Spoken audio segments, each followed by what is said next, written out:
mana yang baik, mana yang buruk, mana yang boleh dilakukan, mana yang tidak boleh dilakukan. Dan itu tergantung kepada kepekaan hati nurani manusia. Andai kita membuat tabel matriks, ini baik, ini buruk, terus panjang sampai ke bawah, tapi apakah itu akan berpengaruh kepada sikap kita? Jawabannya belum tentu.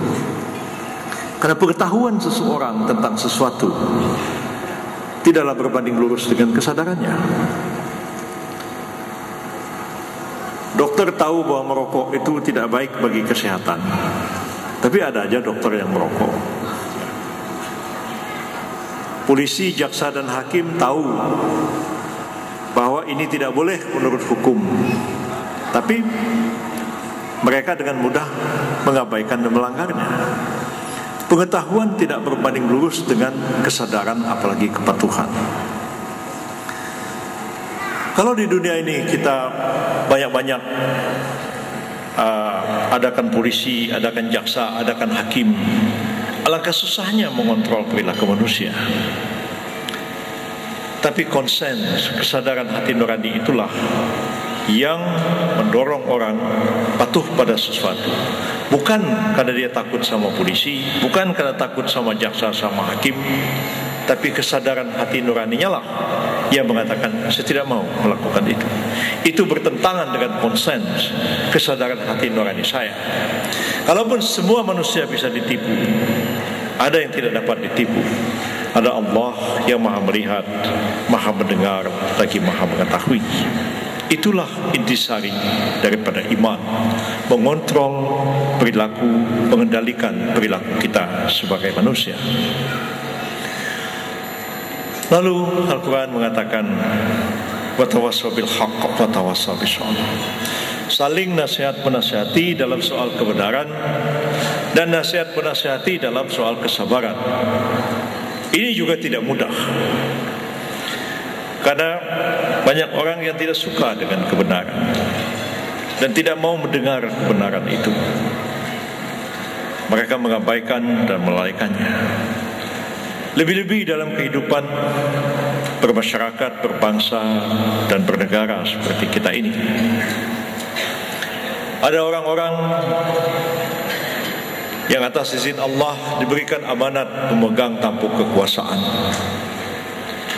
Ada orang-orang yang tersingkir dari kekuasaan. Ada orang-orang yang menjadi oposisi. Dan mereka bisa berbeda persepsi melihat sesuatu. Seperti kata pepatah orang Melayu, berbeda tempat berpijak, berbeda pula benda yang nampak. Orang yang berada di kekuasaan dan orang yang berada di luar kekuasaan, karena tempat berpijak berbeda, maka yang mereka lihat juga bisa berbeda. Ada kita naik ke Tugu Monas, kita menghadap ke utara dan kita turun, orang tanya, apa yang kamu lihat tadi di atas Tugu Monas? Oh, ada laut, ada kapal-kapal sedang berlayar. Tapi orang yang menghadap ke selatan mengatakan, kita nggak ada lihat laut, nggak ada lihat kapal, yang ada cuma pohon-pohon, yang ada gunung salak kelihatan dari kejauhan. Beda tempat berpijak, beda pula benda yang nampak. Tapi kedua belah pihak itu, kalau mereka bijak, mau saling mendengar, mau saling memperhatikan, maka akan menjadi baik bagi semuanya.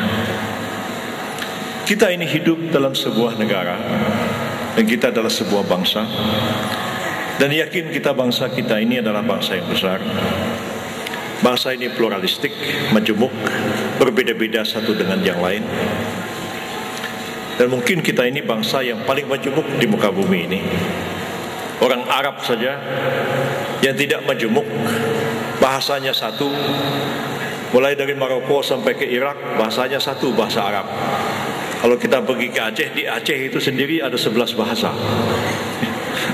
Jangankan kita bandingkan dari Sabang sampai Merauke, ada berapa banyak bahasa. Itu pun ada perbedaan-perbedaan antara mereka. Karena itu sangat penting kita saling mendengar, saling memperhatikan. Saling mendengar itu penting. Karena kadang-kadang orang yang berada dalam kekuasaan suka mudah kehilangan kepekaan hati nurani, kehilangan rasa sensitif terhadap persoalan-persoalan yang ada.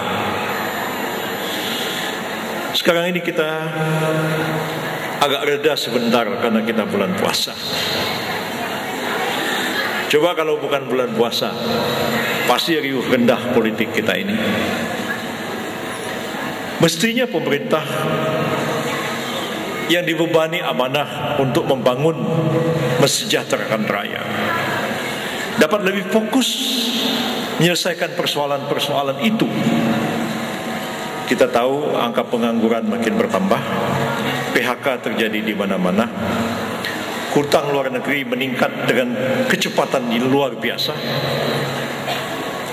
Dalam kurun waktu kurang dari 3 tahun menjalankan roda pemerintahan, pemerintah ini membuat utang lebih banyak daripada 32 tahun utang yang dibuat oleh Presiden Soeharto, dan membuat utang lebih banyak daripada 10 tahun pemerintahan di bawah Presiden Susilo Bambang Yudhoyono.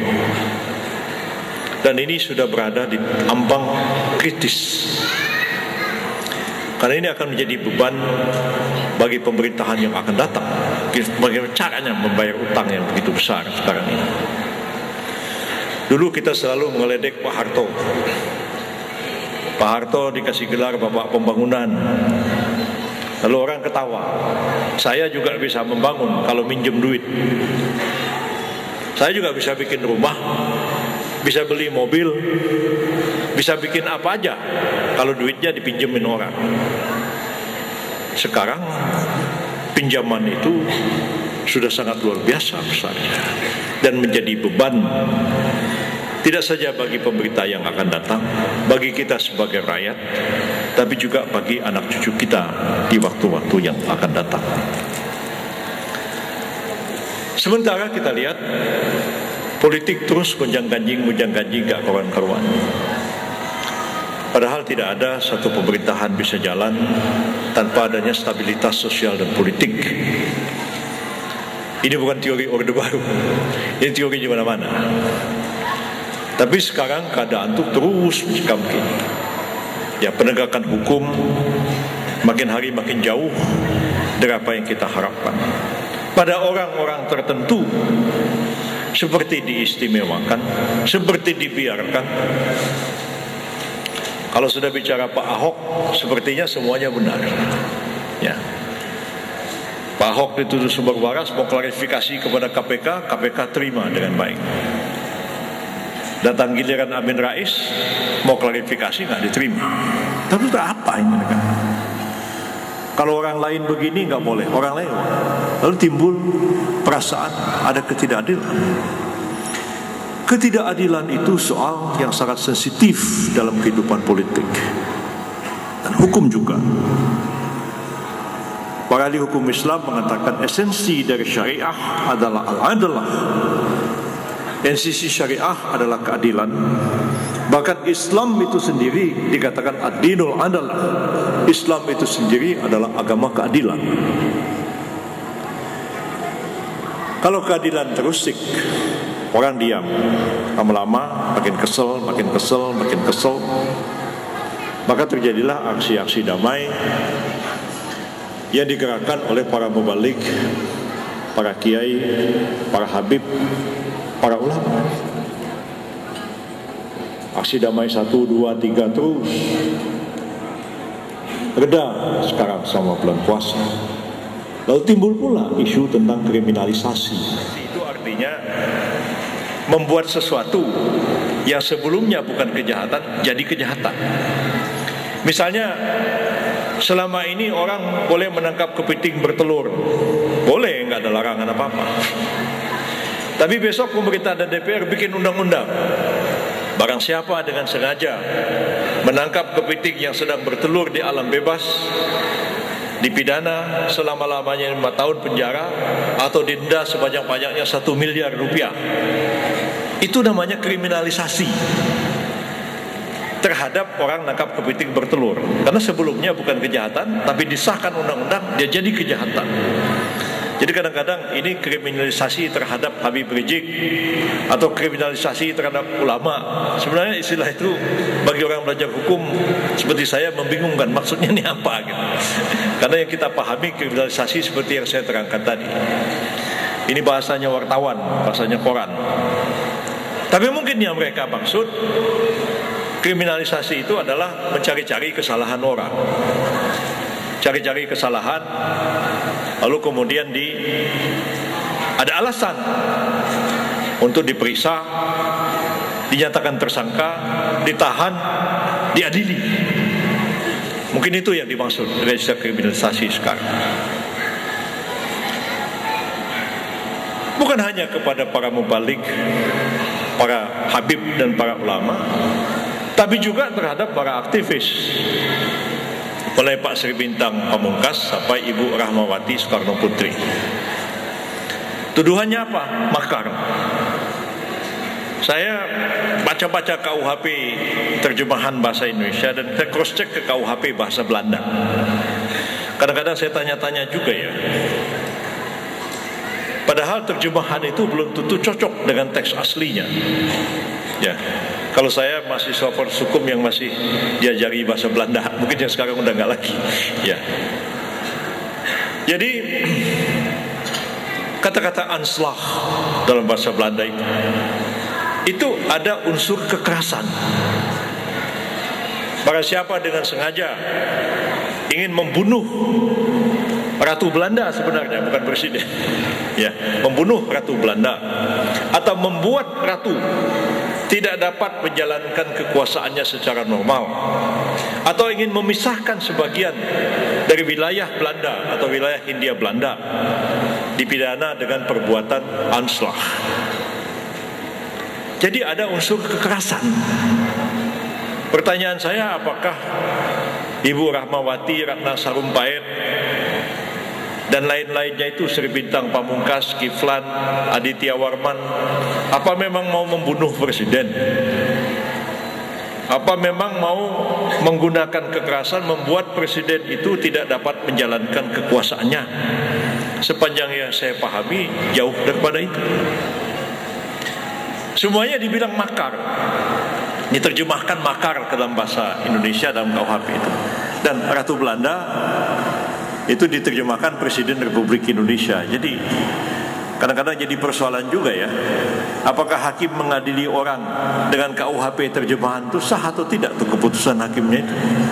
So dalam Al-Quran yang wahyu itu teks aslinya yang bahasa Arab itu ya, Al-Fatihah itu teks aslinya dan itu wahyu. Kalau diterjemahkan ke bahasa lain dia bukan wahyu lagi.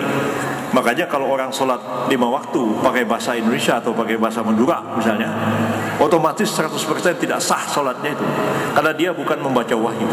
Yang wahyu itu ialah teks aslinya yang diturunkan kepada Nabi Muhammad SAW seperti termaktub di dalam mushaf Al-Quran itu. Terjemahan bukan wahyu sama sekali. Nah, kata-kata makar itu, anslah itu nggak ada bahasa Indonesianya. Diambillah bahasa Arab, kata-katanya makar. Innallaha khairul makirin. Sesungguhnya Allah itulah pembuat makar yang sebaik-baiknya.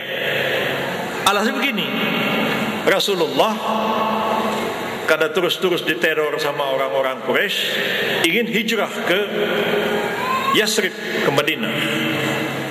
Pada saat mau hijrah itu, orang-orang Quraisy itu berencana untuk membunuh Nabi. Itulah yang dikatakan makar. Jadi kata-kata makar bahasa Arab itu agak sama dengan kata-kata anslag dalam bahasa Belanda. Ya. Tapi bahasa Indonesia makar, orang kumpul di Monas terus mau bawa pengikutnya datang ke gedung DPR MPR, mau minta supaya kembali ke UUD 45 yang sebelum diamandemen. Makar katanya. Saya bingung, di mana unsur kekerasannya? Nggak ada kekerasannya.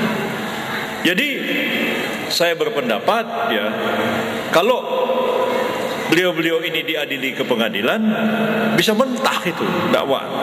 Kecuali kita lagi-lagi mengintervensi pengadilan supaya hakim paksa supaya adil orang. Tapi tidak gampang juga pemerintah mengintervensi pengadilan. Ingat aja kasus Ahok. Betapa ingin supaya Ahok itu bebas, tetap aja dihukum sama hakimnya. Nggak mudah juga sekarang ini untuk intervensi pengadilan itu. Jadi saya ingin mengatakan bahwa situasi seperti ini, ya, maka kita katakan lebih baiklah bagaimana caranya. Habib Rizik jauh-jauh dari Madinah saya nelpon minta tolong Pak Yusril, coba Pak Yusril tengahi. Ya, saya pikir saya ini orang di tengah-tengah, saya nggak ikut aksi damai, nggak ikut pemerintah, saya udah tengah-tengah aja. Ya, coba kita carikan jalannya, diskusilah kita. Ada yang bilang udah dikasih SP3 aja, ada di ponering aja, ada yang bilang diabolisi saja. Kalau di SP3 yang repot polisi pasti akan dikecam. Benar kan? Anda salah tangkap orang kan? Buktinya tidak ada bukti, tidak cukup bukti, sehingga dikeluarkan SP3. Kasihan sama polisi. Polisi itu sudah mengambil langkah preventif. Mungkin benar langkah preventifnya. Dan dia bertindak mengambil keputusan, sudah ada 2 alat bukti permulaan yang cukup menurut polisi. Menurut advokat atau menurut hakim belum tentu. Kalau di deponering, yang berwenang mendeponering itu jaksa, perkaranya lagi di tangan polisi. Kalau sudah dilimpahkan ke kejaksaan, namanya P19. Dari P19 mau dilimpahkan pengadilan, istilah jaksa itu P21 katanya. Nah, jadi dia yang bisa, polisi nggak bisa deponir.